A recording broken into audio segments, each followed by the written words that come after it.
Hello everybody, this is Mateo, and we need to figure out both how to get rid of this whole blue happyism or whatever, as well as also we need to figure out which status ailment I'll be affected with for the entirety of this video. It will be so much fun. And I'm also putting away all of my money except for $50, so I can use that 50 to sleep at the hotel at the guy who would only give me a reduced fee if I were a fan of blue. But I mean, I'm half a fan of blue, and I'm also a half a fan of yellow. I mean, look at Nessa's shirt. I just happen to like yellow as well. Don't hate, guy. Whatever. We're just going to pay the $50. So, yeah, whatever. Okay, fine. Blue, blue, blue, blue, yellow! Take that, sir. Okay, so now we are fully rested up, and we don't have a status ailment on ourselves, surprisingly. And we are not going to game over, I hope. So, with that, we are immediately attacked by a cult member, because he probably heard me shout yellow, actually. Probably shouldn't have done that, but he wasn't that bad, I'm sure. It's been like a month since I've recorded this, actually, so, oh well. Okay, so we have this cave, which we're not supposed to go in yet, and I don't realize it quite yet. And then this guy attacks me because he's super fast. So new enemy, Mole playing rough. They really aren't that bad, but they can size up the situation, which will actually confuse themselves, which, good job, that's the only thing he managed to do, and he just ended up hurting himself. So then he could have possibly hit himself, and that would not have been good. So yeah, really not dangerous in the slightest, and I don't think they do that much damage either. They are just really easy enemies, in general, I think. Okay, there goes another cult member. And this is the tunnel that we actually want to go through, because it leads to this house, and these crows from the beginning of the game, and they're going to steal all of my cookies and stuff. Which is not good for me, because I want those cookies, but whatever. Well, not really, it's only 6 HP, but still. And this lady is behind a jail cell.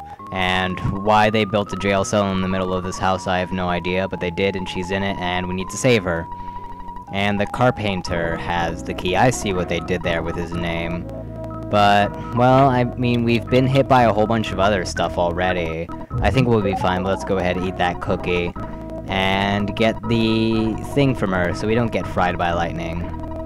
Okay, Franklin Badge. Yay! Franklin Badge is actually very helpful, because one of the elements in this game is thunder along with fire and ice, and it basically reflects all of the thunder attacks that hit that party member. So basically they're impervious to thunder, and none of the other elements have something like that, only thunder, so it's pretty interesting.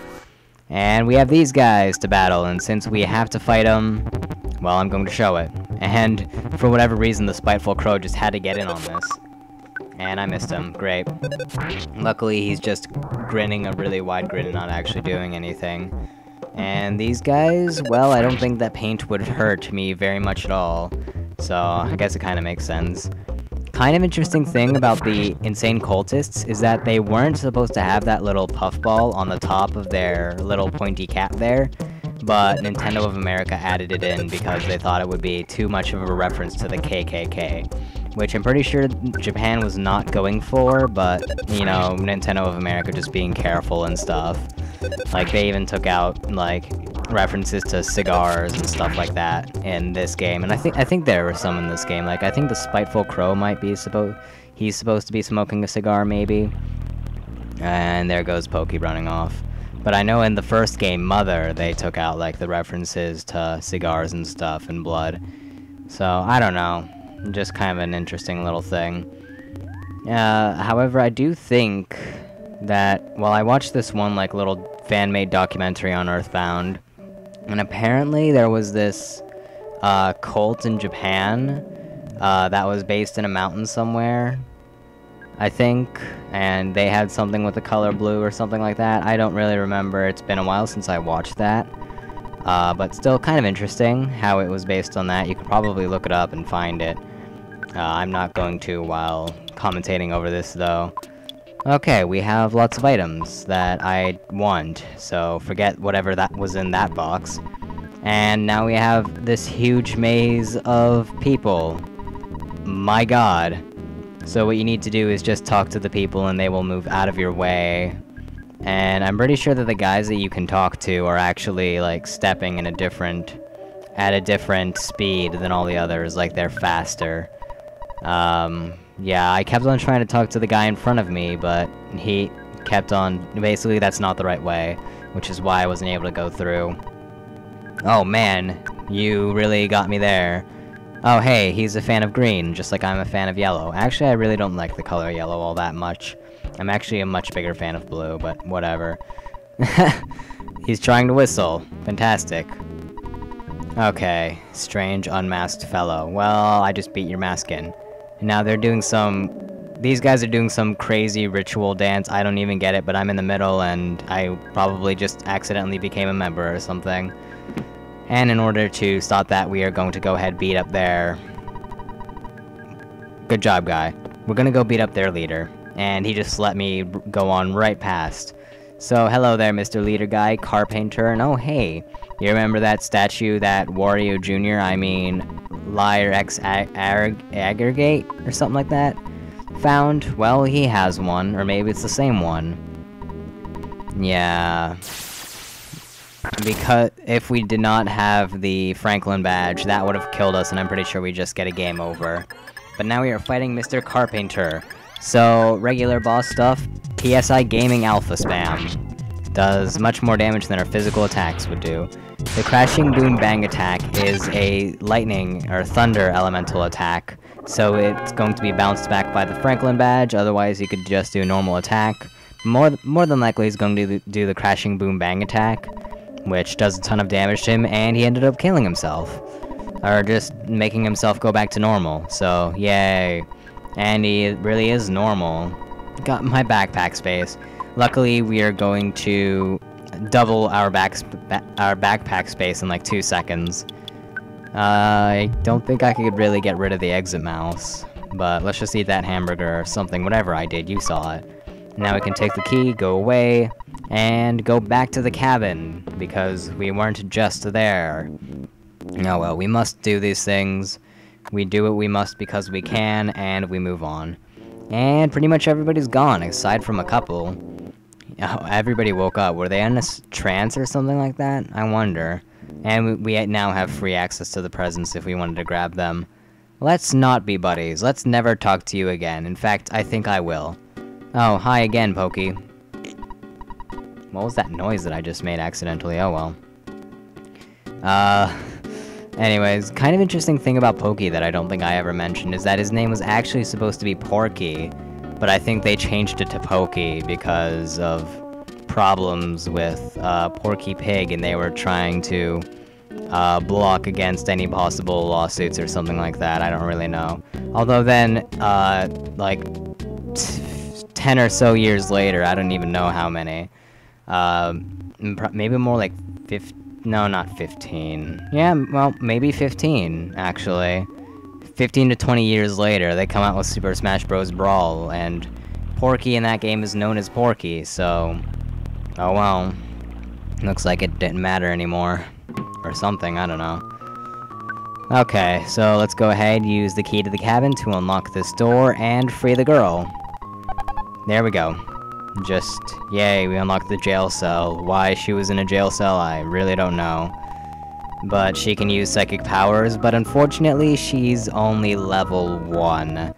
So, she is going to get beat up quite a bit, but it's good because well, it's not good that she gets beat up quite a bit. But it is good that they gave us a teddy bear, which will absorb hits for us. It's kind of like Substitute in Pokemon. For those of you who play Pokemon, otherwise the only way that I can really explain it is by saying that basically the enemies have a chance to attack that, and it has its own HP bar of like 200 HP, maybe more than that, maybe less. But once it loses all of its HP, it dies and is unable. It's gone from your inventory, and then you are subject to the full force of your opponent's attacks. But it doesn't actually do anything in battle, like it can't attack or anything like that, but it also doesn't get affected by status ailments. So if an enemy hits it with a status ailment, it does absolutely nothing and they basically waste their turn. So it has its pros and cons.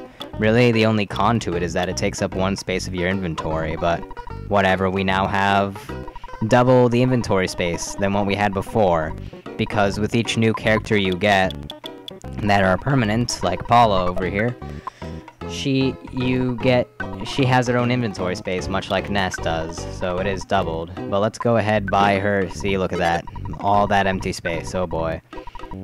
But let's just go ahead, buy her the most expensive bracelet in the world, other than the cheap bracelet, which is advertised to be cheap, and just get her equipment so she can survive and stuff. And only the best for Paula. The more expensive ribbon rather than the Holmes hat, even though I would expect that the Holmes hat would take more to actually make than a ribbon. I mean, really, ribbon is just a strip of felt, pretty much. But a Holmes hat, it takes, like, multiple pieces of fabric, and you've got to, like, sew it up to make it look like the Sherlock Holmes style. Oh, well, whatever. Excuse me. Oh, there's a gigantic bear down there. We will fight him soon enough. But first, let's go down this dead end to get an item or something, or maybe did I accidentally go the right way? I seem to have a knack for accidentally going the right way, when I meant to go the wrong way in order to get the treasure at the end of it. Because, you know, RPG, they always have the treasures at the dead ends, so you want to go through those first.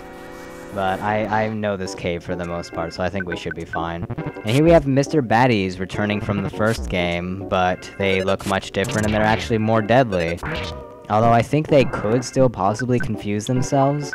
Maybe? Yeah, they can. Otherwise, they don't do a whole lot. For the most part, I just say to have Paula defend until she gets to a much higher level and she learns some PSI skills.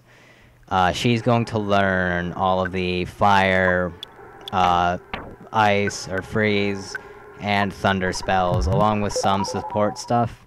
She isn't like Ness, where she barely learns any offense. She's kind of like your black mage, with a little bit of white magic, but she doesn't learn life up, which is kind of unfortunate. But she's like your supportive black mage. That's the best way that I can put it. She learns shield stuff and stuff like that, but really I only ever use her for her offensive magic. I never really use support PSI in this game. Oh well. But she's a very good character once she gets leveled up. Right now she's just incredibly frail, and if anything looked at her funny, she would take like half of her HP off. So that would not be good, which is why we have the teddy bear with us. In fact, I might suggest getting a couple extra teddy bears, but after this cave and heading back to Tucson, you will pretty much be at a very good level for her. Like, she would be pretty much caught up. She also has the lowest HP out of everybody in the party, but she gets the most PP out of everybody but Ness. So she is pretty good. Frail, but she can really dish out the damage. She ends up becoming your best damage dealer, in my opinion. So that's my opinions of her, and also there was the, some type of Mighty Bear, maybe it was just called Mighty Bear. Really just a hard hitter, but not that bad. Nothing really special about him other than his higher attack stat, or physical attack stat, whatever you'd call it. Okay, there's no treasure in that dead end right there, so we can continue on and run into a whole bunch of enemies, and our teddy bear is gone. No, they killed him. He became a pile of fluff. Which is unfortunate, because now we're going to be taking a whole lot of damage. Hopefully we don't die in a PSI caramel. That will heal 20 PP of one of your characters, which is kind of helpful. It doesn't make that much of a difference, but it helps. So, there's that. And here we have the Mondo Mole. Now, kind of weird. He looks like he has blood dripping from his claws and mouth. So why they did not censor that, I have no idea. Also, Freeze, not that effective. Normally, Freeze is the best spell in the game, in my opinion, but for this guy, he resists it. So, let's try Fire instead. Fire is kind of weird. It hits a row of enemies. Like, you might have seen in the battles. Whoa, not good. Hurry up, heal, heal, heal, up. No, it's too late. Okay. Should we use the Cup of Life noodles? Yeah, we should. But like I was saying, you might have seen that enemies appear in either a front row or a back row, just kind of depending. Fire will attack one of those rows with fire elemental damage. So there are like 3 enemies in the back, 2 in the front, and you aim for the back row, it will hit all 3 of those in the back row. Ice or freeze will hit only 1 enemy that you tell her to, and thunder is random, and I think it hits once or twice depending on what level thunder it is. Like you might see, we have alpha, and she also has freeze beta, which is more powerful. I think thunder, once you get in the higher levels of that, it will hit twice. But there's also a chance it won't work. I never use thunder personally, I always use either fire or freeze. Because they start with F. Or just because, really. But I want to try to keep Paula alive, so she can get all of the experience from this battle. But Ness is really close to dying. I probably should have given Paula the healing items, so that she'd actually be able to do something. But I'm going to have to waste a turn to have Ness heal up, and just kind of hope for the best, and he has no more PP for PSI Gaming as well. But he set up a Psychic Shield, which is stupid of him, because I have no more PP to use Psychic Attacks, and he's now just going to waste his time powering that up, even though I have not been using special attacks on him forever. Oh man, we better kill him quickly. Nope, she's not going to get the experience points. That is most disappointing. I am sad, and I have no more Cups of Life noodles. So that's really unfortunate. She's now going to be kind of even more behind on levels, and we just happened to kill him 2 turns later. Fantastic. Looking back on it, I probably could have revived her close to when Mondo Mole's about to die, but too late. Oh, oops. I did not mean to go in that door. Okay, well let's go ahead, learn our new song from the Lilliput Steps, our second-year sanctuary location. And also I should note that when you learn a new song from these areas, your HP and PP is refilled, and any status ailments are healed as well, including death. So yay for that. Oh hey, sounds like Ness is a baby. See you all next time.